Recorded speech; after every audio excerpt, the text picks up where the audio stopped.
Imagine an entire mid-sized city, say 250,000 people, just waking up in the middle of the night. Right, in total panic. Exactly. Yeah. Just packing whatever fits in their cars and fleeing their homes in this synchronized wave.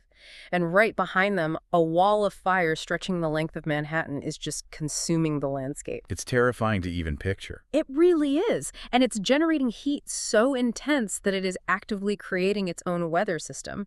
You check the map to see where you can go, but, the map is just covered in red. Yeah, it sounds like a dystopian movie script. Right, or some theoretical war game. But this is what is happening right now in Western Europe.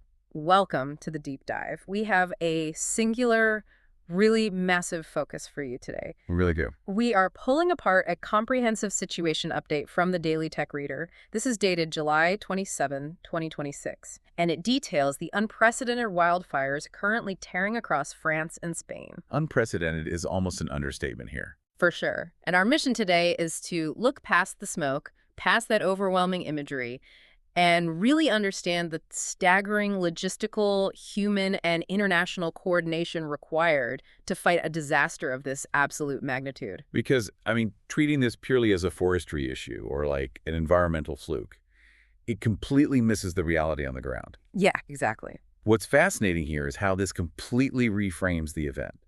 We're looking at an operation centered around sustaining human life on a massive continent-spanning scale, while the physical environment itself is just fundamentally hostile. Wow, yeah. The sheer complexity of what these governments are attempting to execute in real time, it's a masterclass and a warning in crisis logistics. Okay, let's unpack this. To help you grasp the sheer scale of the crisis right away, we have to look at the most staggering statistic from this Daily Tech Reader report. The displacement numbers. Yes. Across both countries, over 360,000 people have been forced from their homes. That number is just, it's hard to wrap your head around. Yeah, it really is. We are looking at 250,000 people evacuated in France, 75,000 evacuated in Spain, plus another 30,000 who have been ordered to shelter in place because moving them is just too dangerous. Right, they literally can't leave. Think about the logistics of that. If you live in a city the size of, say, Tampa or New Orleans, and suddenly every single resident hits the outbound highways simultaneously. The gridlock would be instant. Instant gridlock, fuel shortages at the gas stations, just the coordination required to keep people from being trapped in their cars. That is the baseline reality of this event. And the source notes something that puts this entirely into perspective. France is currently staging its largest peacetime evacuation since the Second World War. Wait, really? Since World War II? Yeah. We're talking about movements of civilian populations that this continent has not seen since 1945. It requires a complete pivot in how a society operates on a random Tuesday. That World War II comparison is incredibly stark, but it really grounds the conversation when we zoom in on the epicenter, right? Like examining how a modern nation actually executes an evacuation of this size. Right, the mechanics of it. Yeah, and ground zero right now is France's southwestern Gironde region.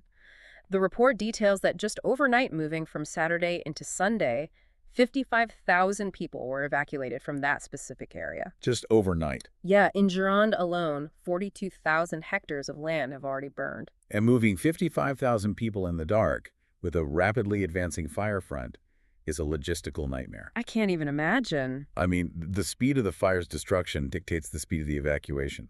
Authorities do not have days to map out designated routes or, coordinate temporary housing assignments. They just have to go. Exactly. They have hours, sometimes minutes. The highway infrastructure is instantly pushed past its absolute theoretical limit. And the immediate question is, where do these tens of thousands of people go when they run out of highway? Right, they have to stop somewhere. Exactly. The report mentions Bordeaux is stepping up as a sanctuary city. Thomas Cazenave, the mayor of Bordeaux, confirmed the city is ready to welcome displaced residents who have absolutely no backup housing. Which is a huge commitment. Right, but consider what that actually entails. A city cannot just absorb tens of thousands of terrified, displaced people without immense systemic strain. No, not at all. It requires a massive, instantaneous repurposing of civic infrastructure. A municipal government has to provide food, shelter, emergency medical care, sanitation, all for a sudden influx of people who left with literally nothing. Wow, yeah. So they're basically building a new town inside the city. Pretty much. Stadiums, university gymnasiums, and convention centers, they all have to be converted into refugee camps overnight. You need cots, portable showers, triage centers for smoke inhalation, and charging stations so people can try to locate missing family members. Just keeping track of everyone must be impossible. Oh, absolutely. Yeah. The administrative burden of simply tracking who made it out and who was unaccounted for takes an army of personnel. Which brings us to the numbers on the ground managing the actual crisis zone. Right. The deployment. Yeah. France has deployed 1,500 military personnel, 1,700 security forces, and 1,400 firefighters to the Gironde region. They even have military aircraft conducting sorties to drop flame retardants. It's a massive joint operation. It is, but I have a serious question about this setup. Military units are fundamentally trained for combat and state security, right? Right. They're not trained in wildland fire behavior or forestry management. Putting a military command structure in charge of a highly unpredictable environmental disaster seems like, I don't know, a recipe for tactical mistakes. I see where you're going with this. Do they not lack the hyper-specific knowledge needed to predict how a fire behaves in a valley versus a ridge? Like, it seems dangerous. So that is a crucial distinction to make between tactics and logistics. Yeah.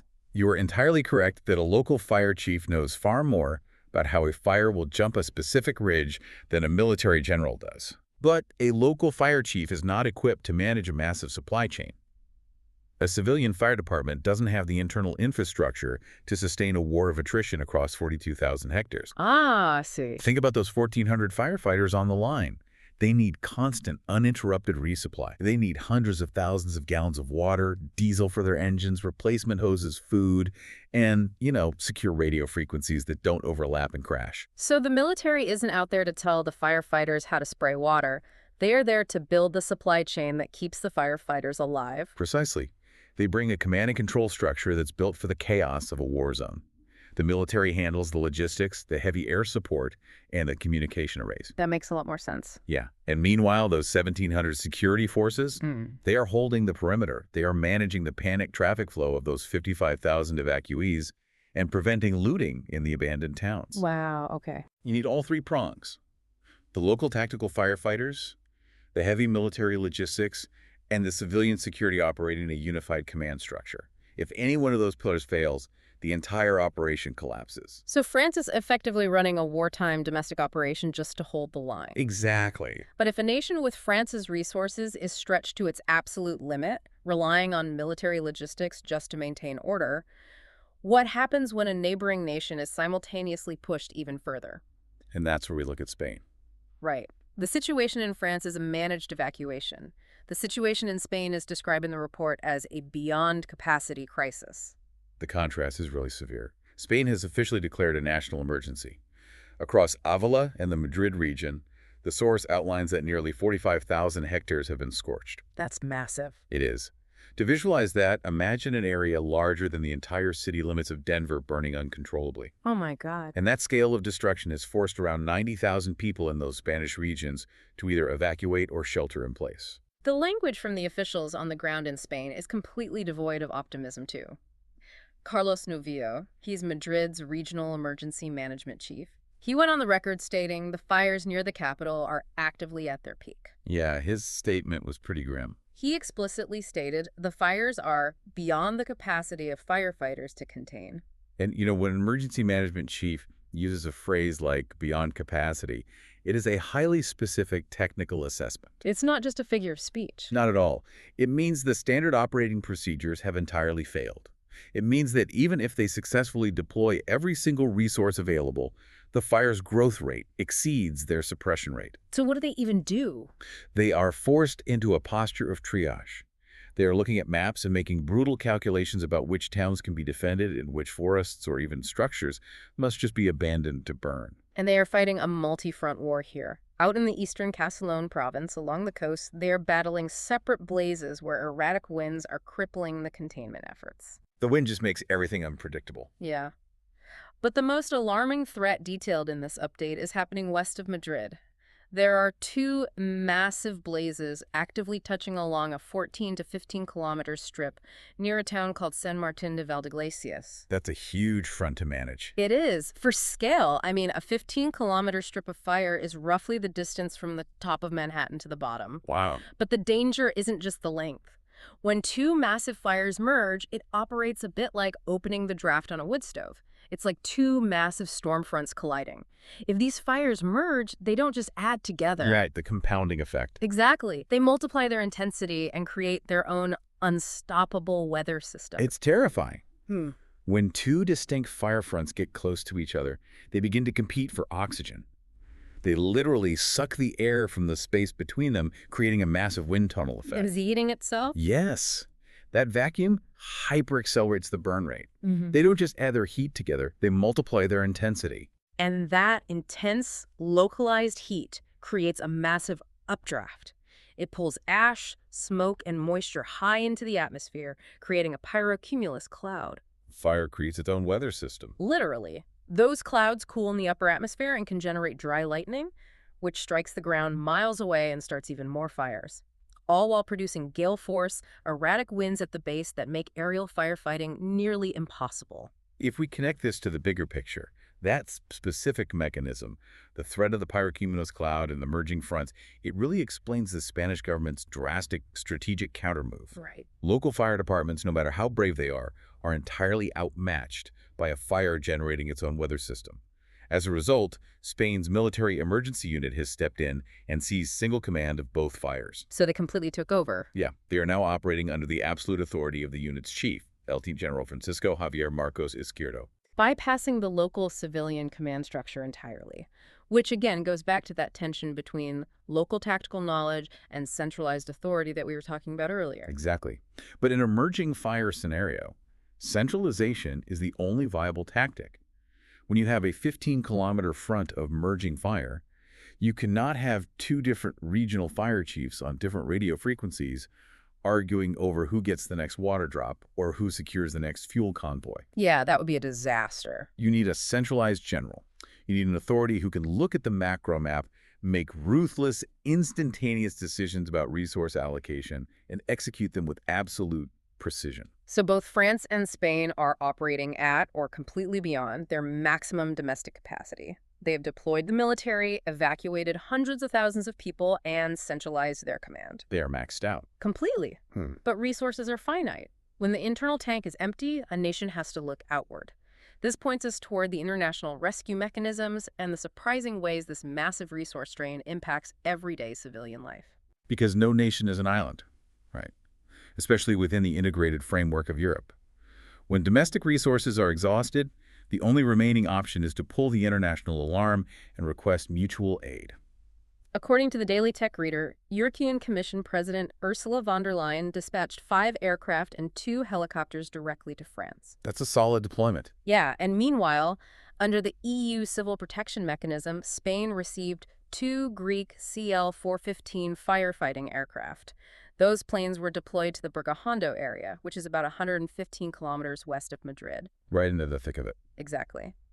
The Spanish Prime Minister, Pedro Sanchez, has been very blunt about the situation, warning of complex times ahead and noting that 130,000 hectares have burned in Spain this year alone. That's an astonishing amount of land. And, the deployment of those Greek CL-415 aircraft is a perfect example of how vital specialized technology in these mutual defense strategies. Oh, how so? Well, these aren't just standard airplanes dropping water. The CL-415 is an amphibious scooper. Okay, what does that mean? Instead of landing at a base to be refilled by a hose, which takes hours, these planes can just skim the surface of a rough sea or a nearby lake, scoop up thousands of liters of water in about 12 seconds, pull up, and immediately return to the fire line. Wait, 12 seconds? That's incredibly fast. Exactly. The turnaround time is drastically cut down, which is absolutely essential when a fire is moving at the speed we discussed earlier. Here's where it gets really interesting, though. We talk about highly specialized aircraft crossing borders and hundreds of thousands of hectares burning, but sometimes it is a specific, seemingly smaller detail that truly shows you how much a society is buckling under the pressure. The cultural impact. Yes. According to the report, there has been a massive cultural casualty in France, the Tour de France. Sunday's finale in Paris was slashed from 133 kilometers down to just 89 kilometers. That's a huge cut to such a massive event. It is. And the reason is entirely tied to the fires. The security forces that were originally assigned to protect and manage the race had to be pulled and redeployed to the fire lines. Which speaks volumes about resource scarcity. Absolutely. I mean, the Tour de France is a sacred cultural institution in France. Securing a stage of that race requires massive logistical coordination barricades, crowd control for millions of spectators, route management. It takes thousands of officers. Right. Disrupting the Paris finale perfectly illustrates the gravity of this crisis. When a national government makes the call to pull security from its most famous, globally televised cultural event, it proves that absolutely every single available resource, every last person with a badge, is being thrown at the fire lines. Yeah, the culture takes a back seat to sheer survival at that point. Exactly. This raises an important question, though, about the sustainability of these international safety nets. Like the EU mechanism we were talking about. Yes. Let's look at that EU civil protection mechanism again. It's a brilliant concept.